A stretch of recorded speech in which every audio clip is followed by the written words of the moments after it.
I'm Duke Nukem, and it's time to kick ass and do this video for a third time.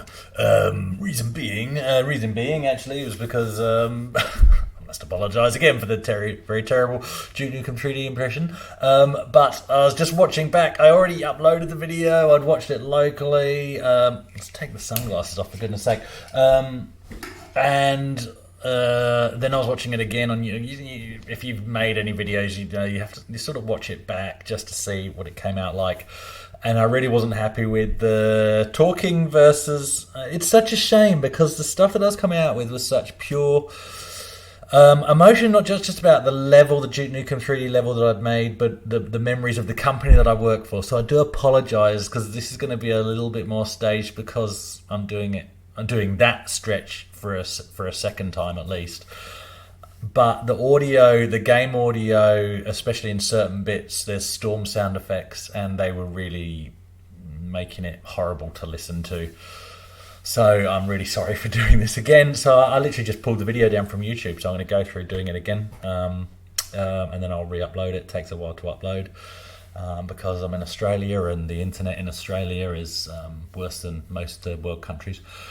And that's not even a joke. So, yeah, sorry about that. Let's get back into it. So, what are we doing? What am I talking about? What am I videoing for the third time? Basically, the Duke Nukem 3D level that I mentioned that I've made. So what I want to do in this episode, what I have already done and I'll do again, is basically give you a tour of the level, and at the same time I'm kind of giving you a tour of the company that I used to work for as well.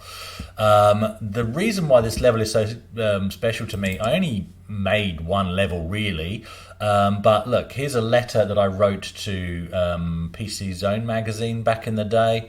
If you're watching on a screen, you could pause it and read the letter here. I'm not going to read through it because that's a waste of video time. But yeah, just so you're aware of this is a level. It was made about the place that I worked. It was a recreation of a 3-floor office. And I played it against people at work, and that's what I wrote that letter into PC Zone magazine about, and one letter of the month, and they sent me Tomb Raider 3, a mouse pad, a gamepad, and some other goodies as well. So yeah, that was cool. There's another bit of a story behind that.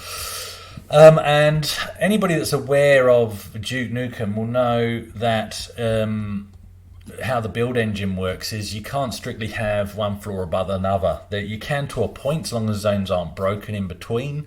But really, to do something as complicated as offices with desks and chairs and lighting and doors and all that, one above the other is impossible. So the way I got round that, and it's a known technique, but I just didn't hide it, was I had stairwells going to each of the next floors. So here's the ground floor, and then you go up the stairs, and then you actually go through a teleporter, and rather than masking that, I just made it look like a teleporter, and then that takes you to the middle floor, and then you go up the stairs further, and that takes you to the top floor.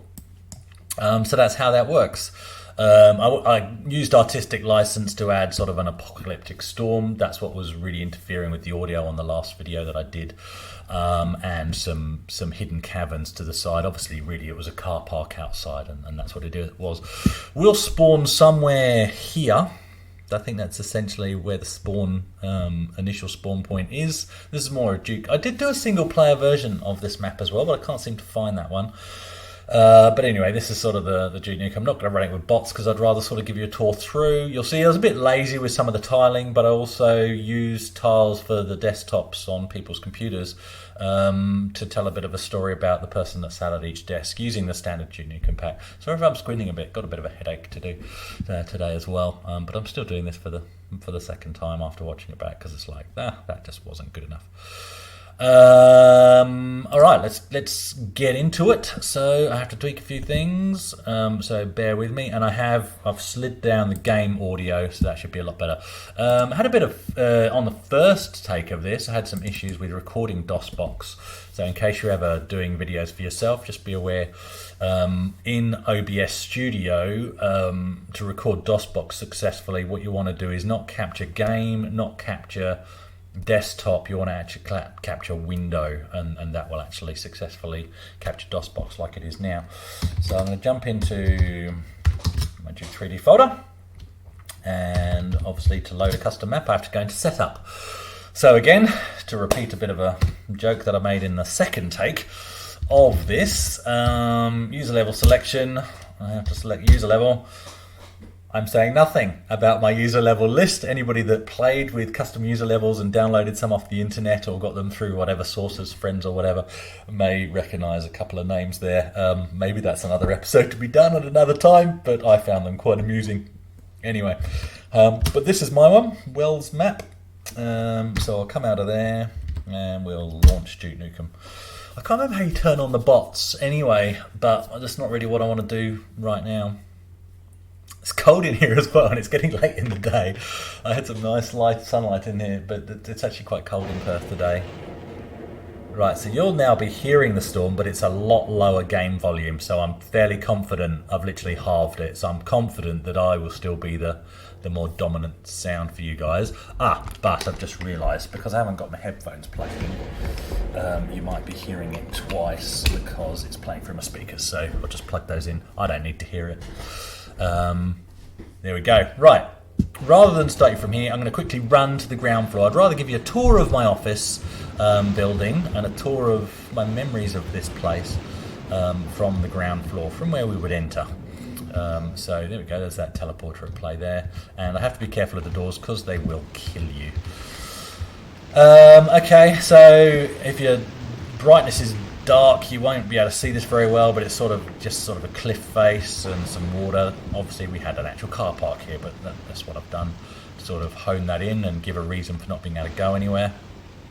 Other than that, main entrance to the building, and we had side entrances as well, and they're all operational. And just because I really liked the sort of level of interaction you could get with Duke Nukem. All the doors open and shut, and all the windows can be shot, and as we'll go through, all the lighting can be destroyed as well, but I was a bit, to a point, lazy with that, but also there were some reasons for limitations as well. So in through the main entrance, those are the stairs. They would have been stairs, but of course I've made them nice accessibility ramps. Actually, this building, I know a lot more about accessibility, both in terms of online design, but also, public spaces. This building would have been terrible if you're in a wheelchair. It was stairs to get anywhere. There was no elevator, or there was no other way. But anyway, I think it's actually vacant at the moment. Maybe that's why. Maybe it doesn't meet modern standards. I don't know. But anyway, so this was the reception area. And look, I can't help but mention people as I go round. Two receptionists that spring to mind. One was Sarah, who also worked in accounts, which we'll go there in a second. The other one was Janine. They're the two that spring to mind there. In our office building, a lot of the partitions between rooms, obviously, you know what office spaces are like, sort of the really open plan, and then they put up these temporary walls. And the way the windows between offices were done was they were like 2 panes of glass with a blind that you could open and shut in between. So same in this, just to sort of add that sort of element of realism for me anyway, is there's 2 panes of glass here. So I shoot through 1 pane of glass and I shoot through the blinds at the next pane of glass. In the boardrooms, laptops obviously, and then the projector is mimicking what's on the laptop, and I even went to the length of mirroring it on the back of the projector. Obviously if you really stare at a projector you just get glowing white light, but yeah, I sort of did it that way. And you'll see when I grab some pipe bonds that if I blow the lights out in here, then you actually get a stream of light going onto the wall as well. So that's sort of thing I did. And yeah, on all the desktop screens I tried to mimic the sense of humour, or lack of, for any of the people that sat at particular desks there. Obviously, most importantly, especially in Duke Nukem, is we have the facilities. These were at least disabled toilets on the ground floor, so I guess if you did have somebody in a wheelchair, you just have to make sure... Why am I going in the females? Oh, nearly got killed by the door. Hang on. Much better. That is so much better. You really... yeah, I guess if you were disabled and you worked in this building, you just have to work on the ground floor. There we go. That's how they get around that. This office is my mate, I would say, although I don't get to see him much anymore because I don't live in England, but he was my boss, Jim, He was an ex-BBC cameraman, funnily enough, so he taught me a lot about camera work and video editing, and also really opened up the opportunities for me in this company. I started as the IT administrator, and then when we got into starting doing website development, I became the web developer and then the senior developer when we started employing more people in that section. So really looked after me, did Jim, and I really appreciate it to this day. So this was Jim's office. And then this was the main area that I worked in for pretty much the whole time I was at this company. I was here for about 5 years before I then moved to Australia. When I first started here, I actually had these 2 desks as well as the IT room, which we'll come to later. So this was my main desk. This was the desk that I actually had a Mac on. I had a Mac here and one here from memory. I'm not a fan of Macs even to this day. I started looking into them recently, but I just still find them overpriced to the point that I just can't bring myself to pull the trigger. But anyway, so that's that. And then we had the graphic design department. So when I actually did this map, this is based on how it is. Things changed over time. We moved around, and I'll talk about that as we go along as well. But these were all Macs in this area because this was the graphic design area, and Sally, who was the main graphics designer, sat there, and the supervisor for this area, and then Fiona sat there, and Amanda sat there, and a guy called Dave came in. That's right, he eventually sat here, and we had a radio. That's why you're hearing the music. So I hope that's not too loud because we had a music there as well. And in terms of the Duke mapping, that's a sound generator. That point, I forget the actual term in Duke build, but that's why the closer to that you are, the louder it is, the further away, the quieter it is. And I've got sound generators for the storms outside, so there we go. So that's that area. That's the area I spent most of my working life in this company. We eventually changed things around so that some desks were over here and you could get in through here. So when we started the multimedia section, which I became the senior developer of, that's where we sat there, and a mate that I'll talk about some more later called James, he came down to the area, and another guy called Graham came in to take over the IT, because obviously by that time I wasn't doing both jobs, and another guy called Malcolm, I think it was. So good memories of that section.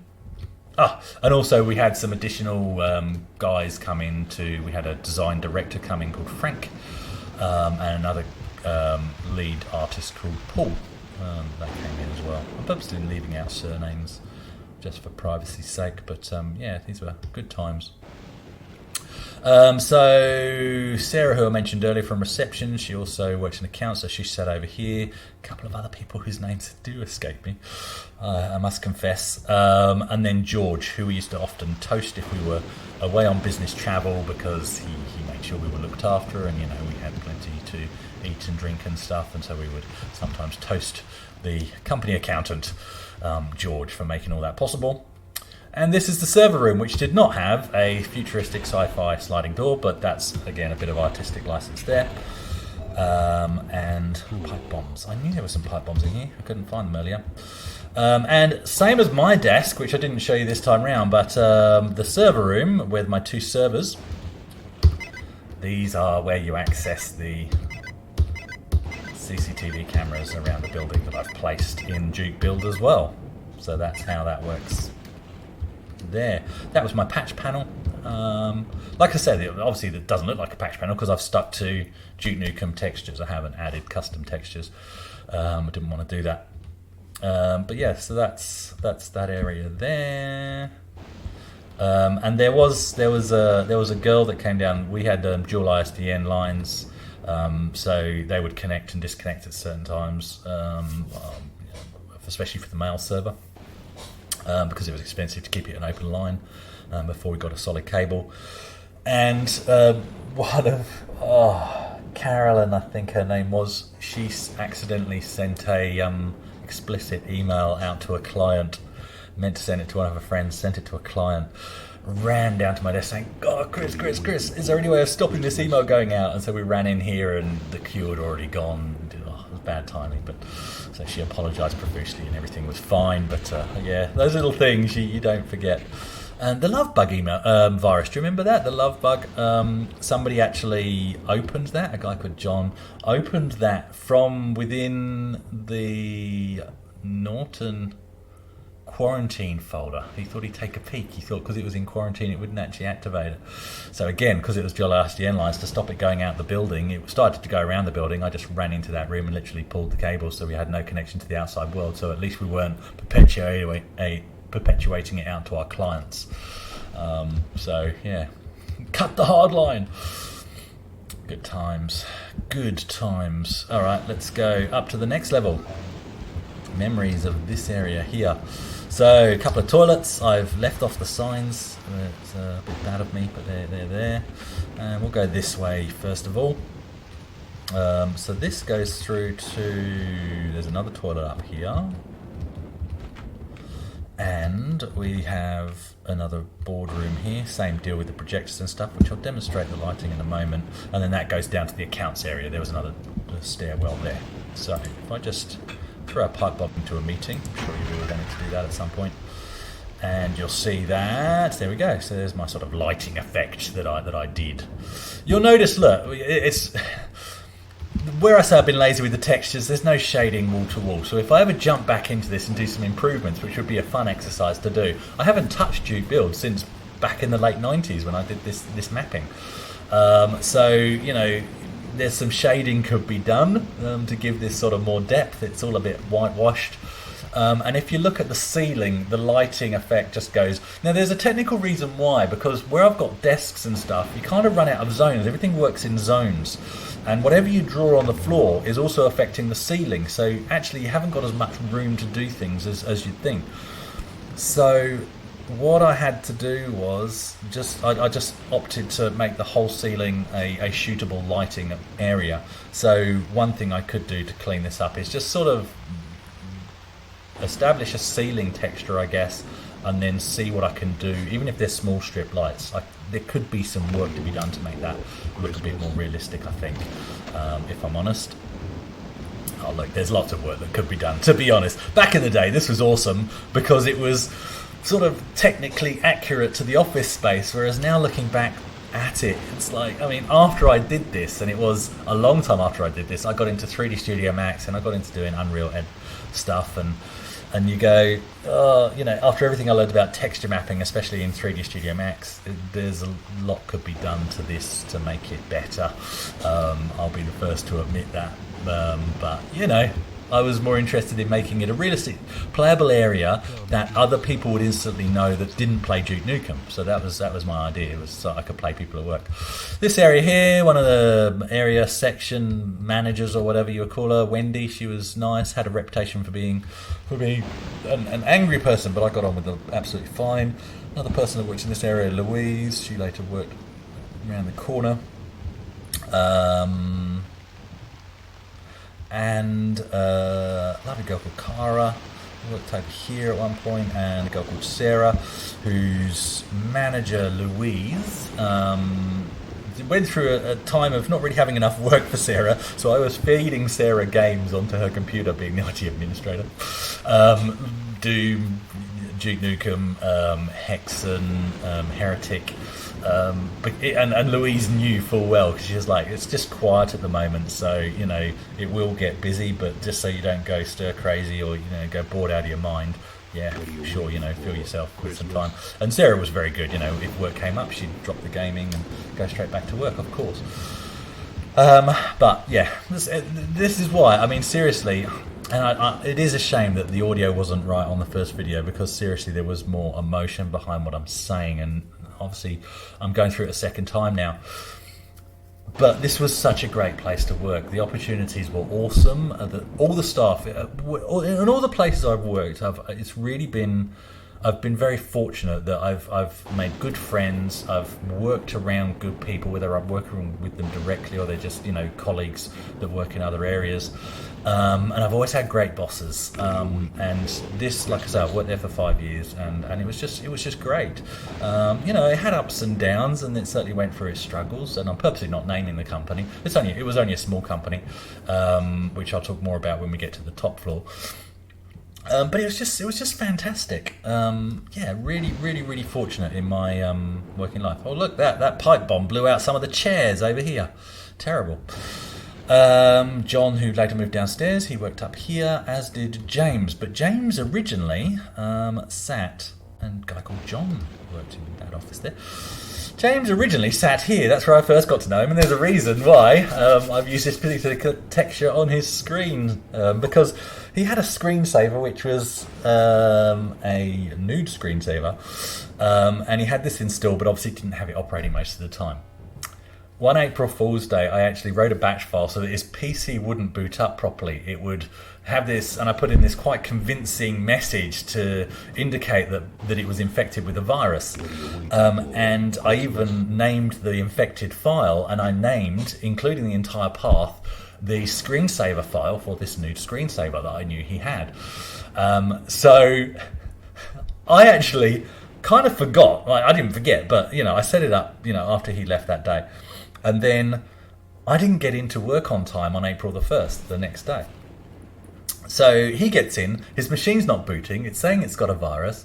He rings Jim, my boss, okay? And he's saying, Jim, I've got a virus, it's giving me this message. And Jim's saying, okay, tell me exactly what you've got on your screen.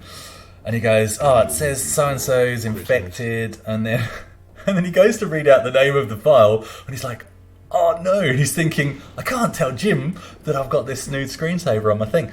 So he stopped the conversation, said, oh no, actually, I think it's working now. Hung up, stopped the conversation, hung up the phone, and waited until I got into work, and then rang me and said, Chris, that nude screensaver, it had a virus. And I'm like, so I explained that I'd written the fake virus. There was no virus, and got his PC working because I just disabled the batch file. Great memories, those kind of things. They just stay with you. And also John, the guy that worked with him, who was around here at the time, did a similar thing. There was another guy that worked in this area called Julian, who was into skydiving. He became a great friend as well. But James, definitely Julian, and John to a bit. Another guy. I've forgotten his name now. Here is the photocopier that looks like a brick from this side, so that could be improved. Allegedly, we bought that photocopier. It cost as much as a Porsche. Just a recode from memory, but anyway. And then there's a kitchenette area here.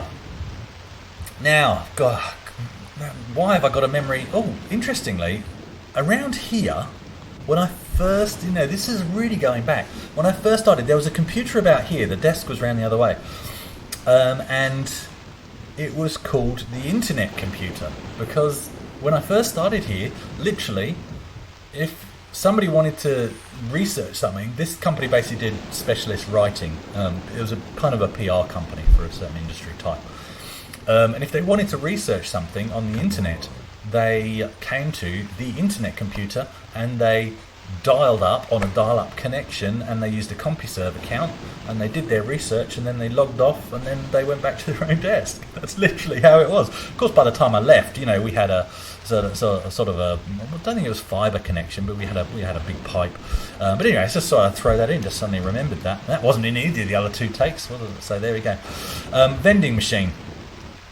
I only had the one vending machine. Most people didn't use it. Nobody really used it. After I'd been in the company for a while, I came in one weekend all by myself to do some work, mainly on the patch panel downstairs to sort of neaten that up. And it meant going around the floors and checking port numbers and stuff like that. About midday, got a bit thirsty, so I came up to this vending machine, which, like I say, people really used. And I got a drink out, obviously. Because that's what you do. And I can't remember if it was Tango or Fanta or Sunkist or something like that, but I remember thinking at the time, because I basically put my money in, pressed the button, and this can came out, and it didn't match the button. And I remember thinking, I'm pretty sure they don't sell this anymore. I swear they don't sell this anymore, but oh well, must be wrong. Opened this can up, took a swig, and remember thinking, this tastes really watery. Looked inside, and it was separated. It was just like this syrup at the bottom and just water at the top, lightly coloured water. And sure enough, I was right. They didn't sell that drink anymore, and it had been sitting in that vending machine for who knows how many years. And I was the sucker that eventually paid and got it out. So there we go. Yeah, just more specialist writers and account managers were around this area. Somebody called Jill springs to mind, and this is where Louise started working over here. A guy called Clive, who was into, he had a TVR, drove a TVR. So there you go.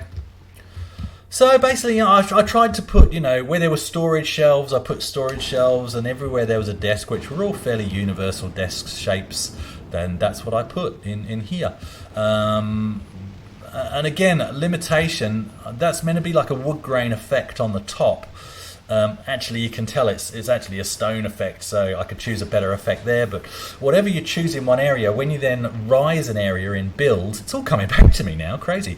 That same texture gets applied to the sides that raise up. There must have been a way of cheating that to a point, because I've clearly done doors and stuff there, but essentially that's sort of how it works. So you must be able to, I can't remember. Must be able to select the sides or something and apply a different texture. Lots of room for improvement. Lots of room for improvement. I think let's just jump on the petition here. There we go. And also what you're hearing to a bit here is keeping in mind that map view that I showed you.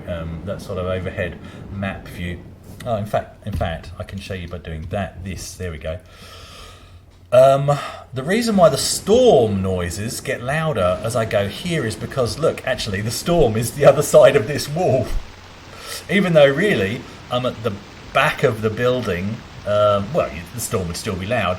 It's because I'm closer to those sound emitters there. So just a limitation of the technology. Anyway, so then up to the top floor of my map. This should be about the same length video, to be honest. And what I've got in here, more toilets. There we go, more bathrooms. Oh, did I neglect to actually place a toilet in the top? Well, there we go. It's going to get messy up here. So there was a manager in there, and there was some specialist writers for a new section, sort of scientific writers were up here. Tom, and there was another guy with an accent. Maybe Tom. But the main heads of the company, and look, here's another thing that I've just remembered that I forgot completely in the other two takes, which was the company, the head of the company. So this is a family company. I can't remember if it was chairman and managing director or managing director and director. I can't remember what titles they gave themselves, but anyway. Malcolm, lovely old guy, beautiful, looked like Patrick, I nearly said Patrick Moore, that's not who I meant. Jean-Luc Picard, what's his name? Let's go with Jean-Luc Picard. Patrick. Can't think now. Anyway, Jean-Luc Picard, looked very much like Jean-Luc Picard, and sounded the same, very, very plumb British, ex-army man, really, really nice guy, and so he ran the company, and his son Andrew ran it alongside him, and obviously eventually took it over. And they were just great. The fact that's just come back to me though is one of my first dealings with Malcolm, this lovely old guy. But of course, I was a young kid. I was in my 20s. I was still a child really, and so going up to see the owner of the company was a big deal, and one of the first things that he wanted me to sort out was sorting out Return to Castle Wolfenstein on his computer, because he played that occasionally. It's great, awesome. So there we go. So this is his office for a lot of the time, and in fact, this is the room. Wow. This is the room I was interviewed in. So Jim and Andrew, they used this room, and I was interviewed by Jim and Andrew. Yeah, I remember it well. I do, yeah. Interesting. So anyway, yeah, this was actually Andrew's office in here most of the time. There's the desk and stuff there. Don't really need to bore you with those details, but again, things changed around over time. So there we go. And I mean, So this isn't really just about my memories of playing about with Duke Nukem Build. It's about a map that I made. It's about something that I made, about a place that I spent a lot of time in, and the memories, and they are fond memories of, he says, throwing a pipe bomb into another meeting, but they are fond memories. Like I say, of course there were ups and downs, and funnily enough, towards the end, I remember being in a meeting in this very room, a debrief from a project, and looking out the window, I knew I was leaving not just the company but the country at that time, thinking, do you know what, I could just walk out the door. I was looking out across the car park and I was thinking, I don't need this now. I could just walk out the door and never look back, but I didn't, stayed dutifully. Yeah, like any company, it goes through good times and bad times, but for the majority of it, this is a great place to work, all great. Feel almost guilty for mentioning more of the ladies I worked with than the guys, but seriously, some great friends, and some lifelong memories that will stay with me. So that's it. Here we go. More personal stuff from my retro past, about more than just a game for me. So there you go. I've had the Alt and Tab out. It's not the smoothest exit because I'm in DOSBox, so I had the Alt and Tab out of there so that I can stop the recording. Thanks.